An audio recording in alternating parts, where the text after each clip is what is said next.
بسم الله الرحمن الرحيم. الحمد لله رب العالمين، والصلاة والسلام على خير خلقه محمد الأمين وعلى آله وصحبه أجمعين. أما بعد، اللهم أرنا الحق حقا وارزقنا اتباعه، وأرنا الباطل باطلا وارزقنا اجتنابه. بارزان لوانەیەکی تر لەوانەکانی زانستەکانی قورآن گەیشتین لە هەر لە فەصلی شەشەمە علوم و لغة القرآن گەیشتین بە چوارەمیان، پێی دەگوترێ زانستی إعراب القرآن، علم إعراب القرآن. سمشي إعراب القرآن إعراب لروي زمانواني يعني البيان والإفصاح، يعني روم كردنو يعني شتك وطاو كشفي بكي أشكراي بكيت لروي زمانوان لروي زاراويش ده فرمي التطبيق العام على القواعد النحوية، يعني زي كردن براكتيكي كردني تشي قشتي ببي قواعد فقهي لسر قواعد فقه النحوي ببورن برويت أو بي دقوتري إعراب. أما علم إعراب القرآن فهو علم زانستيكا تفرمي يبحث لتدكولتوا في تخريج تراكيب القرآن، بدر كردني جملة كاني قرآن تراكيب، يعني كاتك جملة ريز ذكرتن دا دروز ذكرتن بمشي وانا بلام تسون على القواعد النحوية المحررة ببي أو قاعدة نحوياني كوازانهاني النحو باسيان كردو كردويانا بمن سينا. فائدته وأهميته سودكاني وجرينجاكي أساس نشأة النحو بنسيني، يعني سرتشي سرلداني زانستي نحو برزان. وعموم لغة القرآن الكريم هو صون اللسان عن اللحن في قراءة القرآن. حموي بوتس يعني هوكاري سرلدان يعني حموي أو بوتون زبان ببارز ري لهلا كردن لخوينوي القرآن. بو اللي رسمان بو دردكوي جرينجي إعرابي قرآن الذي هو تطبيق لقواعد النحو. تكي إعراب زي كردي قاعدة بنسينا كان نحو لسلة في تلاوة القرآن لخوينوي القرآن. هروها يعني بيوستي زانستي التفسير إلى علوم العربية عموما باعتبار إحدى مصادره كما هو معلوم. يكيغلا تساوغا كان يكيغلا مصدر كان التفسير علوم العربية يكيغلا وانا. ومن فوائد إعراب القرآن لسودكان إعراب القرآن معرفة المعنى والتفسير. زانيني معناه تفسير راه فكرنا كيتي، لأن الإعراب لبرو إعراب كردن تفرمي يميز المعاني معنى يغان ليك زادكاتوا ويوقف على أغراض المتكلمين. لتشير هذا وستين أو كديوي قسبكاتن ببي أو شيء إعرابي كواهيا بمشي وازا دروا. هروها جرينجي إعرابي قرآن لزوريق لزانستكاني قرآني تشر لوانا توجيه القراءات. ستوجيه القراءات لسر إعراب هذا وستين. الوقف والابتداء بهماش لسر إعراب هذا وستين. سبارت بميجو سرهلداني زانستي إعراب القرآن برزان. بدأ علم النحو والإعراب في عهد التابعين، على سردمي تابعين سري هالداوة لسردستي أبو الأسود الدولي كصالي شيسونوي هجري وفاتي كردوا لسردستي أو كعلم إعراب كوا سري هالداوة دواتريج وتطور، يعني قرآن كريم سرداهاتوا تاوكو إمامي نحويان كسيبويهية كصالي سطوهشتا وفاتي كرديا ساو كتابي شيونسيو بناو نشاني الكتاب كبر الشواهد قرآني معربة كوا إعراب كراوا المعربة إعراب كراوا. وقد كان علم إعراب القرآن زانستي إعرابي قرآن مندرج ضمن كتب معاني القرآن. سرتا لجير كتب معاني هل بدايته ونسراوا أو لنا أو كتبا خوي دديته إعرابي القرآن، كما هو ظاهر في كتاب معاني القرآن فراء كصالي بسط حفظ وفاتي كرديان، معاني القرآن أخفش كبسط بازا وفاتي كرديان، إلا أنه أفرد بتصانيفه مستقلة أو مستقلة دواتر هستاوا باستقلالوا، يعني بسر بخوي تيدا نسراوة. يكم كتابش كمطبوع بيوجيش بتدستي إيما لإعراب القرآن تايبت من بإعراب القرآن إعراب القرآن أبي جعفر النحاس كصالي سيسات السيواج بفاتي كردوا. هروها لهمانش الكتابة تيسر بخوشي هي أبو جعفر النحاس لمعاني قرآن. ثم توالت بعد ذلك التصانيف المستقلة في إعراب القرآن دواتر تصنيفات يسر بخويت الإعراب القرآن سري هالدا بدواي داهات جاب لرسمان بو دردك يبرزان. يتبين لنا أن الكتابة نسين لإعراب القرآن دو زوري يكم الكتب المستقلة في إعراب القرآن أو كتب السربخوانة كتايبد مندن بإعراب القرآن. دوميا كتب العلوم الأخرى كتابي زانستكاني تر المتضمنة لإعراب القرآن كإعراب القرآن لخو دقريت لنا وسهنا برزان أوانا لكتب التفسير برونا تفسير سندان تفسير معناها يعني برا إعراب الزور تدا باس كراوة هروها كتبي معاني قرآن هروها توجيه القراءات بها ما نشد كتوجيه القراءات بيسي بإعرابها الوقف والابتداء بها ما نشد برو سيدك لنا أو زانستانا إعراب القرآن دا دوزيتوا شروط إعراب القرآن وآدابه مرزكاني إعراب كردني القرآن وآداب كاني زانان بو إعراب كردني القرآن هنديك مرزو هنديك آدابيان داناوا أو كسي بيو القرآن إعراب بكاتن دبي أمانة بغرو بكاتن لما أنا برزاني كميان أن يكون المعرب ملما بعلوم العربية أو كسيد بيو إعراب القرآن كدبي شارزايي طواوي بزانستكاني زماني عربي هبه دوما أن يفهم معنى ما يريد دبي أو شيء كده ما كي بزاني أن يعربه كديوي إعرابي بك مفردا بتاعك كان أو مركبا يعني بمفردي يعني بمركبي كان لنا الجملة ده قبل الإعراب يعني برويت إعرابي بك دبي معناه كي بزاني دبي معناه وش كي بزاني يا معناه جملة كي بزاني بيجوي إعرابي بك بويا زاني عند فرمين الإعراب فرع المعنى إعراب لقيك لمعناه ساميا تجنب الأمور البعيدة واللغات الشاذة والأوجه الضعيفة دبي معربة وكسيك إعراب قرآن عرب دكا خوي بدور بخاطر لتسن لو أمراني كدور يعني لو لغاتاني كشاذة لزماني عربي يعني وجهتي إعرابي بلا وجهتي ضعيفة لا وازة دبي خوي بدور بخاطر لبرتي لأن القرآن نزل بالأفصح لبرأي القرآن بزماني أفصح دا بزي وكوات النبي لغات الشاذ يعني أوجه ضعيفة تدا ببيتن سارميا تجنب إطلاق اللفظ الزائد في كتاب الله تعالى دبي خوي بدور بخال لو يبري أو كلمة يعني أو حرف زيادة نبي أوش بكار بيني لبروي نيش تقلع قرآن زياد بخواي بروردگار هموي بمس بغرض ده بزان دعاء بينزميا تجنب خلاف الظاهر المنافي لنظم القرآن خوي بدور بخاطو لخلاف الظاهر أصل وها ظاهر به بويا لخلاف الظاهر دبي خوي بدور بخاتوا أو خلاف الظاهرش كوا أجر هاتو منافي بي يعني تجير بي لجر نظمي كلامي خواي پروردگار سبارت با أو مصنفات أناش كالإعراب قرآن ومنهجا شون نسرا وبرزان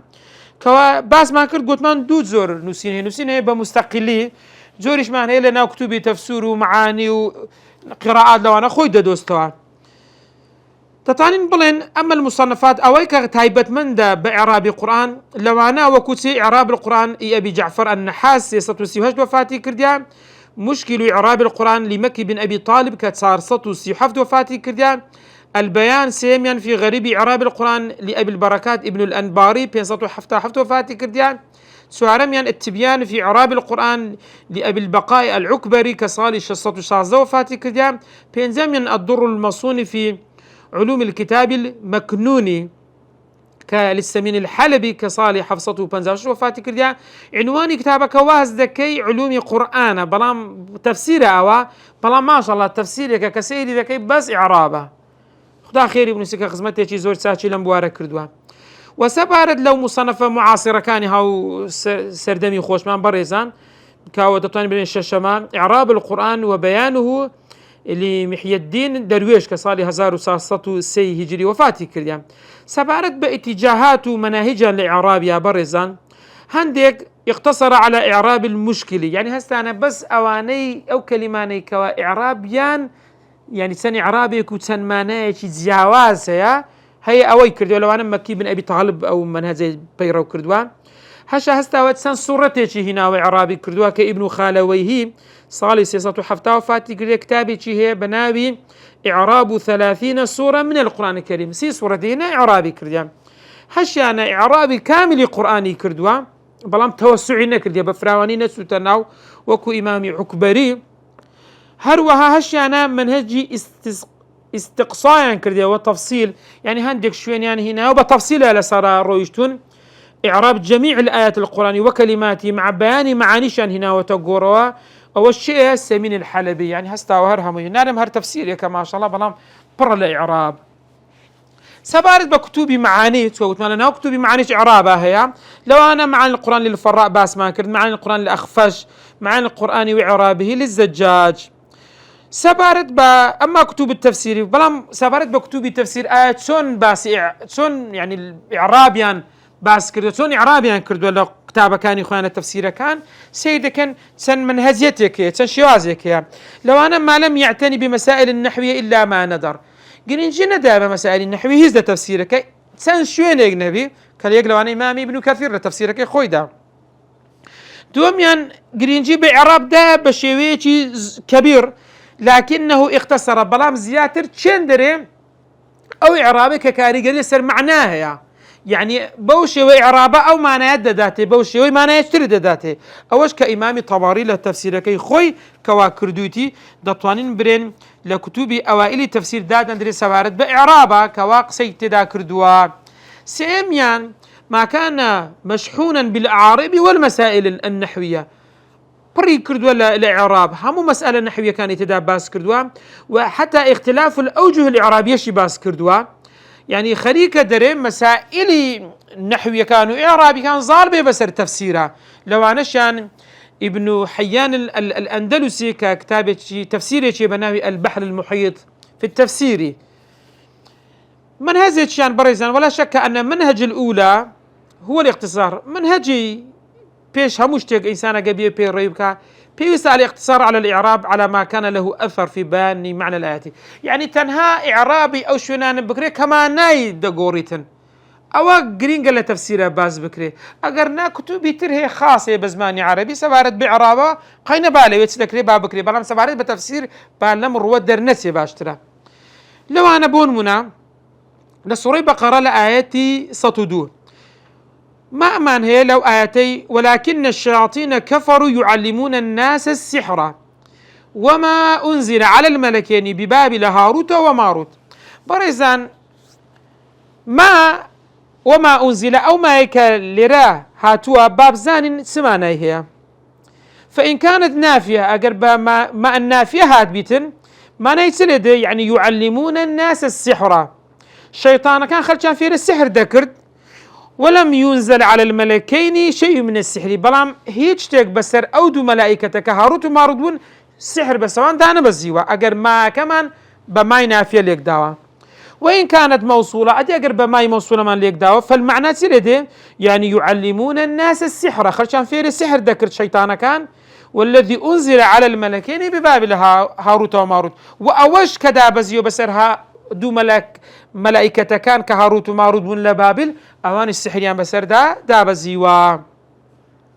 نمونية تر اختلاف المعنى بمعرفة الفرق بين واو العطف وواو الاستئناف واو تن معناه هي الزماني عربي لير دو معنى وردقرين واو عطف وواو استئناف وردقرين لسورة آل عمران لآيات حفظ خواهي قورة فرمي وما يعلم تأويله إلا الله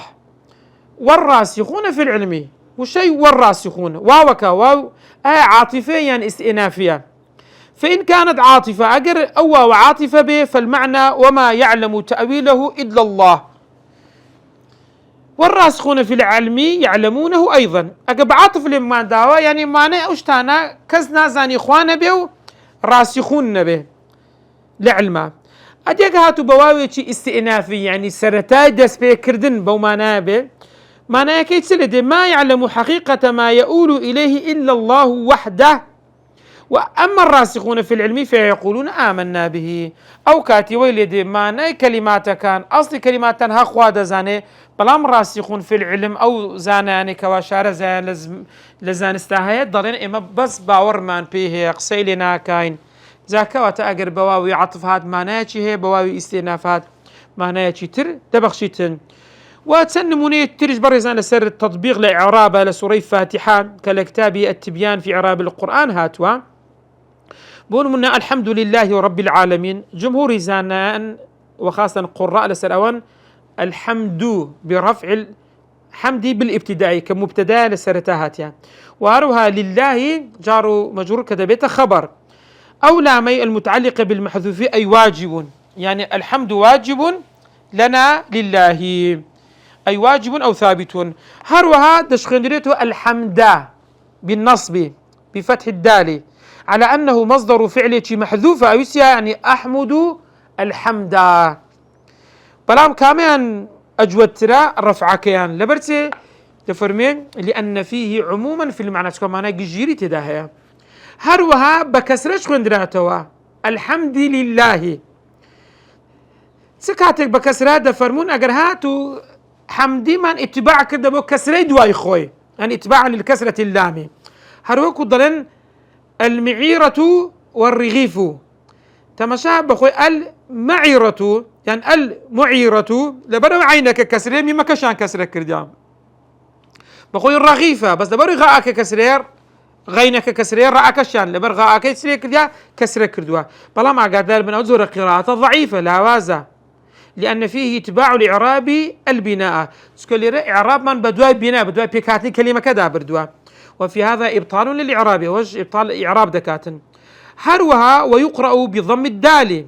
الحمد لله بشي وز لا مكش على اتباع اللام للدال او زاري اللام اتباعي كرديا دالك كرديا سون خوين دراوتو الحمد لله او ضعيفه او زورا خوين نويا او زوري عربش هذا ضعيف داتا دري برزان لان لام الجر المتصل بما بعده منفصل عن الدال كاكا او لام لدواي خوي لقر دالك انفصالي كرديا خو متصل ولا نظير له في حروف الجر المفردة هاو شيء وشين لا حروف الجر إلا أن من يقرأ بلام أو كسانيك أو جور قراءين هي أو جور خوينوانين هي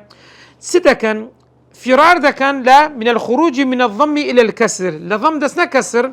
وأجراه مجرى المتصل يعني الحمد لله كأنما يكشتا الحمد لله كأنما يكن بيكش يعني بيكش داناوا لأنه لا يكاد يستعمل الحمد منفردا عما بعده لبرأوي دائما كدر الحمد لله دقدا دائما لقريدا يعني حركاتك دخوين دري لقريدا بوي كأنما بوين متصل كأنما بوين يق وشا وهروها وشي رب العالمين سون إعراب دكري برزان ربي مصدر رب يرب هو تصريف كيتم ثم جعل صفة كعدل وخصم تواتر بوت الصفة وكو عدل خصم وأصله راب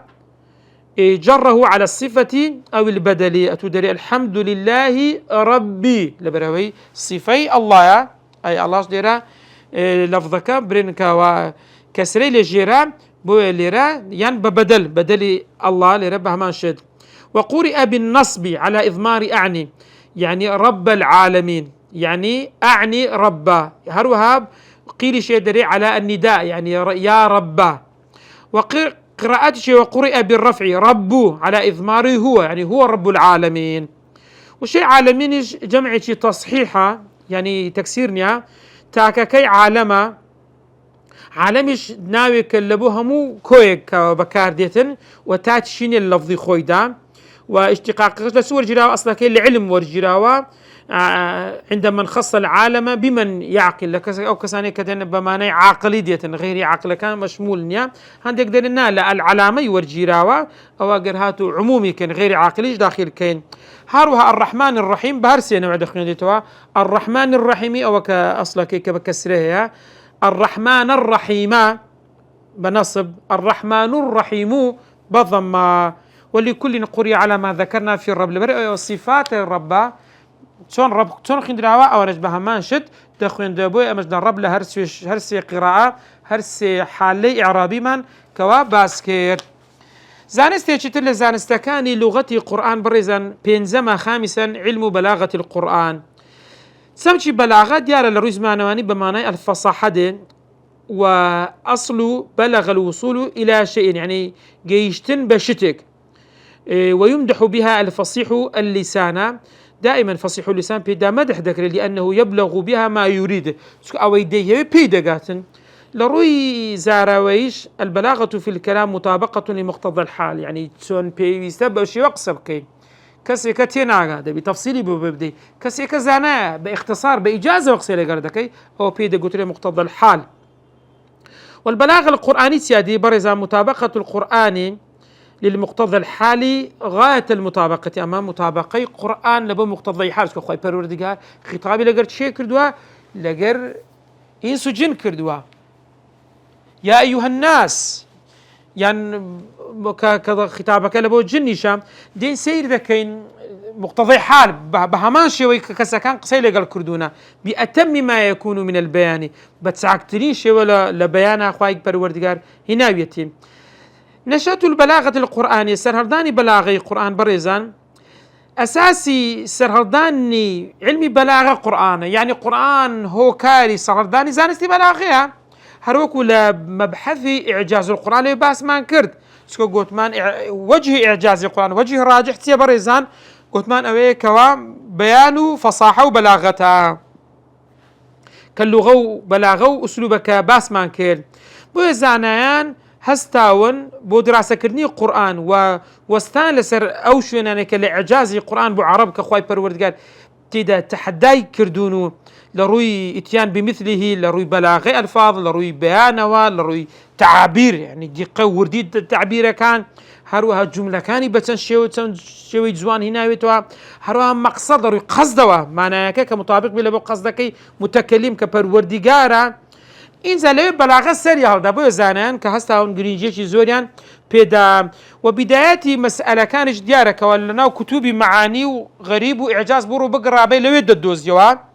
دواتر استقلالي خوي ورقرت سر بخون وسراوا لو أنا أبو عبيد معمري كوري مثنى كتبصت وهجد وفاتي كرديا كتابة شيء بناوي مجاز القرآن برو لناوين باسي لإعجاز القرآن كردوا إضافة إلى بعض الكتب الأدب المتقدمة هندي كتب أدبي بيشينانش كوا البيان والتبيين إيجاحظ كدوسطو بنزا وبنز وفاتي كردوا اللي برو مسائلي منثورة يعني برشو بلاو هي لناو أو كتابة دتوان دري جمع بكريويان جمع كراوا دواي أوان عبد القاهر الجورجاني كصار صوتو حفتاويك بن وفاتي كردوا هستاوا أو علمي كوكرتو بمتفرقي كرتزانستي سر بخو بن سينا كان قاعدة كاني بورك خستوا البناء لسر كردوا دو كتابي هي لموارة بناوي دلائل الإعجاز وهروها أساس البلاغة لدواي أوش زمخشري رحمة خوي اللي بيصاتو تسلو هجدو فاتي كردوا هستاوا لتفسير كي خوي الكشاف تي كردوا أو قاعداني لوي تطبيق كردوا يعني جهتي بلاغية كي أسرار البلاغة كي لوي هستاوا تطبيقي كردوا لسر أو نجاي كعبد القاهر الجورجاني بن سيني بو دانا بلام يعني لا شك أيما الإبداعي تدا كردوا زمخشري رحمة خوي لبي تشتوانين بلين أول من أبرز التفسير البلاغي بوضوح تام كم كس كتفسير بلاغي كردبي بشوية الرون وبوتا عمديك بن سينيك لبو اتجاهي بلاغي لتفسيره لدواي خويتشي إمام زمخشرية رحمة خوي ليبتين وزويني مفسرين لدواي أو لسر أم منهج الرويشتون لو أنا أبو السعود العمادي كصالي نوصتو هشتاودو وفاتك للتفسير كي إرشاد العقل السليم إلى مزايا القرآن الكريم وهروها آلوسي هزارو دوسطو حفتاو فاتك اليام لتفسير كي روح المعاني في تفسير القرآن العظيم والسبع المثاني هروها بيضاوي أنوار التنزيل لتفسير كي شصتو هشتاو بيزك وفاتي كردوا وأغلب حواشي كان أنوار التنزيل إمامي بيضاوي همان بيروي تفسيري بلاغيان كردوا لواني حاشي الخفاجي هزارو شصنو وفاتي كرديا القنوي صالي هزارو سطنو بينز وفاتي كرديا لمعاصرة كانش ابن عاشور لتفسيرك التحرير والتنوير بهمان شد اتجاهي بلاغي لتفسيرك خوي دا رنگ داتوا سبارت بعلاقة علم البلاغة بالقرآن وعلومه بيوندي زانستي بلاغة بقرآن وزانستا كاني قرآن ديارك باسمان كرد زانستي بلاغة لسرتا لچه سري هلدا قوتمان لو شويني كزانان وتيان وجوه إعجاز كتيا بلاغية لوي راسري هلداوا بو إعجازي قرآن من أبرز علوم القرآن إعجاز لهرا زانستا قوركاني زانستا كاني قرآن بو زانانش سبارت بإعجاز وجانبي بلاغيكي زور جرينجان بيدا لهمو رويكوا من وجوه إعجاز القرآن لهمو رويكي إعجاز القرآن هستاون فدونوا مؤلفات الإعجاز هستان إعجاز القرآن يان نسي وتوا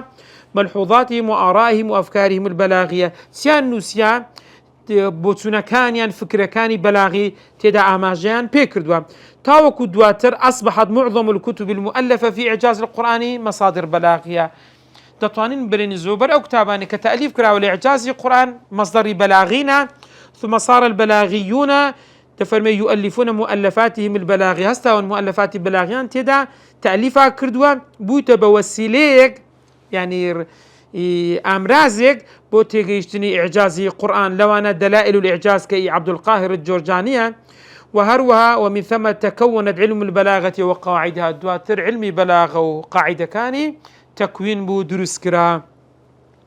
وهروها مرحلة تطبيق قواعد بلاغة لتفسير القرآن أوش كاتجاه بلاغي لتفسيرها ديارك واتسان اتجاه لتفسيرها بما فيها يقلق اتجاهنا بيدا قلت اتجاه البلاغي لتفسيرها ومفسرون هستاون نكات بلاغي يعني أو شيء تسماني لطيفة النكتة بلاغي هي لتفسير كان إخوان أماجان بيكر ديال لبرتي لتوضيح حقيقة الإعجاز في النظم القرآني بورون كرنوي حقيقة إعجاز لنظم القرآن بعد أن كان علم الإعجاز القرآني سببا لبروي زانستي إعجاز القرآن بوه كاريك بو سرهلداني زانستي بلاغا هروها مصنفون أوانيك تصنيفيا لعلوم القرآن كردوا جرينجيان داوا بمباحث بلاغي وتسندان نمونيا لتصنيفات كان إخوان هنا ولوانا إمامي زركشي للبرهانة كالنوع الثالث والأربعون دفرمي بيان حقيقته ومجاز يعني حقيقة القرآن ومجاز القرآن هلوها الكناية والتعريض هلوها أقسام معنى الكلام هلوها سندان شويني تريش كوا تيدا باسك إمام السيوطي تشبه ماش لإتقانا باسي كردوا علوم البلاغة في القرآن زانستكاني بلاغة القرآن علماء هميان لسر علماني زانستي بلاغة هميان لسر نهجي عبد القاهر الجورجاني رويشتن ولوانش على رأسهم السكاكي كصالي شصتو بشج وفاتي كردوا هستا وتسي كردوا لسر دستيوي علوم بلاغة هرسي علم كان معاني بيان بديع كبيدا قلت له علوم البلاغة لسر دستيوي سري هالضاو سي زانست لنا وزانستكاني بلاغة إذا تطبيقات يشيل لتفسيرها هروكو باس مان كردو بو هيسادين تفسيري أو سي زانست دكن وبزاين القرآن دا تشون هاتوا يكم يعني علم المعاني برزان علم المعاني جرينجي بس هذا فهو علم يعرف به أحوال اللفظ العربي زانستيك بويت دناسينوا أحوال الزمان لفظ كان عربي التي بها يطابق اللفظ مقتضى الحالي سون أو لفظ دقر مقتضى حالة قر بيويسي كان جنزاوة أول لا تدكولتوا ويدور حول بلاغة التراكيب وزيادة بلاغة تراكيب داتن يعني بيكاتي جملة ووجوها كان شو زورا كان سين برزان الذكر والحذف بولي راو كلمة باس كراوة بولي را حذف كراوة التعريف والتنكير بولي را بمعرفيها تلي بو نكيرين ناس راوة التقديم والتأخير بو إياك نعبد وإياك نستعين مفعول به بو بيش كتيا الإيجاز والإطناب بولي را إيجاز كرا كرد كراوته بلام ليرا بدريج دادري باس كراوة ولكل وجه من هذه الوجوه فوائد وأغراض هل يقلوانش جرينجي خوي وغرزي خوي هي نمونا لسورة فاتحة لآياتي بينس خواهي قورات فرمي إياك نعبد وإياك نستعين بو إياك بو متعلقات فعل مفعول به ببيش فعل وفاعل كتيا بريزان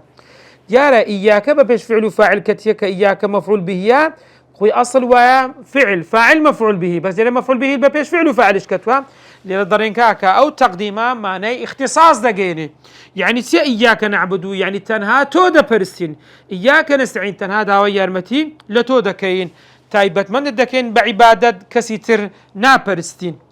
بلا ما قبل ما نقول ما نعبدك ونستعينك أقول القرآن بشيو بهاد با يعني خوا ما أنت برس دكرا غيري ويش ببرسري بلا خواي جورا أو مجال هيد نهشتو توا دوام يعني علمي بيان كعلم يعرف به كيفية إيراد المعنى الواحد سون ورستيق بين بطرق مختلفة بتسن رجاية تر بلام هموي في وضوح الدلالة عليه بمعنى يشرون أشكرا